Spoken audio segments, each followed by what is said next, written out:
رحلت إلى ربك وأنت صائم قبل أذان المغرب بلحظات، فشاء قدر الله أن يفطر بجوار رب الأرض والسماوات. الشاب عبد المجيد مرواني كان يوقف السيارات من أجل إفطار المسافرين الصائمين، فكان هذه المرة هو المسافر إلى ربه وهو صائم محتسب. هذا الشاب من ولاية شلف توفي اليوم في 11 من رمضان وهو صائم.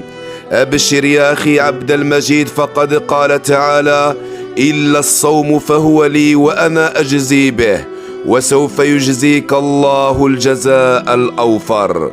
أي خاتمة رزقتها يا أخي عبد المجيد، وداعا الملتقى الجنة بإذن الله.